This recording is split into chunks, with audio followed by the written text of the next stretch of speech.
মুভির শুরুতে আমরা একটি এয়ারপোর্ট দেখতে পাই, যেখানে একটি পাইলট তাড়াতাড়ি করে এয়ারপোর্টে প্রবেশ করছিল, যে ছিল একজন ক্যাপ্টেন। তিনি প্লেনে ওঠেন, যেখানে কো পাইলট অপেক্ষা করছিল। এরপর সেখানে এয়ারলাইনের ম্যানেজার প্রবেশ করে, যাকে দেখে ক্যাপ্টেন বলে যে আজ সাউথ চায়না সিতে ওপর ঝড় উঠতে পারে, তাই তাদের অন্য দিক দিয়ে যেতে হবে। তখন ম্যানেজার বলে, অন্যদিকে গেলে 18,000 টাকার বেশি তেল পড়বে, তাই তোমাদের সোজা ঝড়ের মধ্য দিয়েই যেতে হবে। এরপর সেখানে এয়ার হোস্টেস আসে। সে ক্যাপ্টেনকে বলে যে আপনার সঙ্গে কেউ দেখা করতে চায়। ক্যাপ্টেন গেটের দিকে যায়, যেখানে কজন পুলিশ একটি অপরাধীকে ধরে দাঁড়িয়ে আছে। পুলিশ অফিসার বলে, আমরা এই অপরাধীকে টোকিও নিয়ে যাচ্ছি, আপনাকে নিয়ে যেতে হবে। এরপর ক্যাপ্টেন ও কো পাইলট প্লেনের প্রস্তুতি নেয়। কিছুক্ষণ মধ্যেই তারা সাউথ চায়না সি এর ওপর উঠতে থাকে, যেখানে ঝড় উঠেছিল। তখন প্লেনটি জোরে কাঁপতে থাকে। ক্যাপ্টেন সব ঠিক আছে কিনা দেখার জন্য বাইরে গেলে প্লেনটি হঠাৎ খুব জোরে কেঁপে ওঠে ও ক্যাপ্টেনের মাথা ঠুকে নিচে পড়ে যায়। সে ককপিটে গেলে কো পাইলট বলে যে প্লেনে বিদ্যুৎ পড়েছে, তাই সব বন্ধ হয়ে গেছে ও প্লেন নিচের দিকে পড়তে শুরু করেছে।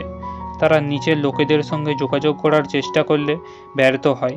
রেডিও বন্ধ হয়ে যাওয়ার ফলে তারা ম্যাপের সাহায্য নিয়ে নিজেদের লোকেশন খুঁজতে থাকে।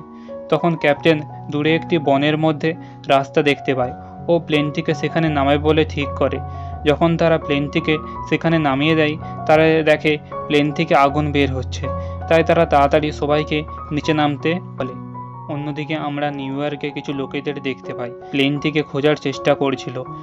এখানে ক্যাপ্টেন ও কো পাইলট যখন ম্যাপের সাহায্যে তারা কোথায় আছে জানার চেষ্টা করছিল, তখন কো পাইলট ক্যাপ্টেনকে বলে, এই জায়গাটা ভালো নয়, এখানে কোনো পুলিশ বা সরকার নেই, ডাকাতেরা এখানে রাজত্ব করে। এরপর ক্যাপ্টেন যাত্রীদের কাছে যায় ও বলে, আসবার সময় আমরা একটা ঘর দেখতে পেয়েছিলাম, যেখানে ফোন থাকতে পারে, তাই তারা সেখানে যাবে সাহায্য চাওয়ার জন্য। তখন লোকেরা তার সঙ্গে যেতে চাইলে ক্যাপ্টেন বলে, আমি গ্যাসপার নামক এই অপরাধীকে নিয়ে যাব। অন্যদিকে আমরা একটি লোককে দেখতে পাই, যে একটি ডাকাতের দলের সর্দারের কাছে এসে বলে যে কাল রাতে এসে তার বাড়ির উপর দিয়ে একটি প্লেনকে যেতে দেখেছে, সে নিশ্চয়ই জঙ্গলে পড়ে গিয়েছে।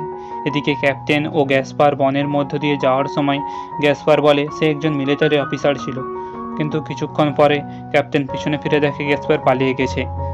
ক্যাপ্টেন কিছুক্ষণ পরে একটি ঘর দেখতে পায়, যার মেঝেতে অনেক গুলি পড়েছিল।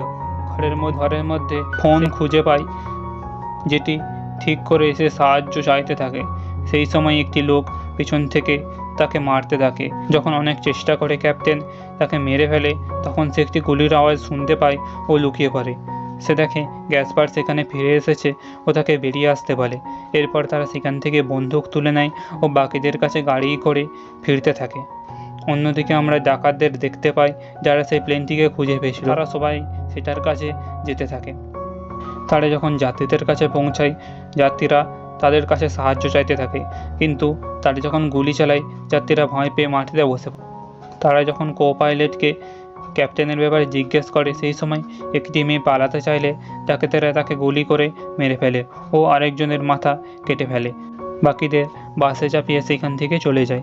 এদিকে ক্যাপ্টেন ও গ্যাসপার একটি ডাকাতকে ধরে ফেলে ও তাদের জায়গার ব্যাপারে জিজ্ঞেস করে। অন্যদিকে আমরা দেখতে পাই নিউ ইয়র্কের লোকেরা প্লেন খুঁজে পেয়েছিল। তারা কিছু লোককে পাঠায় প্লেনের কাছে তাদের খোঁজার জন্য। কিছুক্ষণ পরে ক্যাপ্টেন ও গ্যাসপার ডাকাতের জায়গায় পৌঁছে গিয়েছিল। তারা চুপি চুপি কয়েকজনকে মেরে যাত্রীদের কাছে পৌঁছে যায় ও তাদের বাসের মধ্যে চাপিয়ে দেয়। তারা পালানোর সময় ক্যাপ্টেনকে ডাকাতেরা ধরে ফেলে ও মারবার চেষ্টা করে। তখন সেখানে কিছু লোক চলে আসে, যারা ডাকাতদের গুলি করে মারতে থাকে। ওরা বলে তাদেরকে নিউ ইয়র্ক থেকে পাঠিয়েছে তাদেরকে বাঁচানোর জন্য, ও তারা বাসে করে সেখান থেকে প্লেনের কাছে চলে আসে। একজন ক্যাপ্টেনকে এসে বলে ডাকাতের পুরো আর্মি আসছে, তাই তাদেরকে তাড়াতাড়ি করে সেখান থেকে পালাতে হবে। ক্যাপ্টেন প্লেনে উঠে নিউ ইয়র্কের লোকেদের সঙ্গে যোগাযোগ করে। তারা বলে দূরে একটি রানওয়ে আছে, তারা সেখানে যেতে পারে। এরপর যখন সে প্লেনটি চালাতে শুরু করে, তখন ডাকাতদের একটি গাড়ি প্লেনটির সামনে চলে আসে ও রকেট লঞ্চারের সাহায্যে উড়িয়ে দেওয়ার চেষ্টা করে। তখন গ্যাসপার তাকে মেরে ফেলে ও ক্যাপ্টেন প্লেনটিকে আকাশে উড়িয়ে নেয়। কিছুক্ষণ পরে প্লেনটির ডান দিকে ভেঙে যায় ও প্লেনটি নিচের দিকে পড়তে থাকে। তখন ক্যাপ্টেন দূরে একটি রানওয়ে দেখতে পায় ও প্লেনটিকে সেটার মধ্যে নামিয়ে দেয়। সেখানে পুলিশ ও ফায়ার ব্রিগেড চলে আসে ও তাদেরকে বাঁচিয়ে নেয়।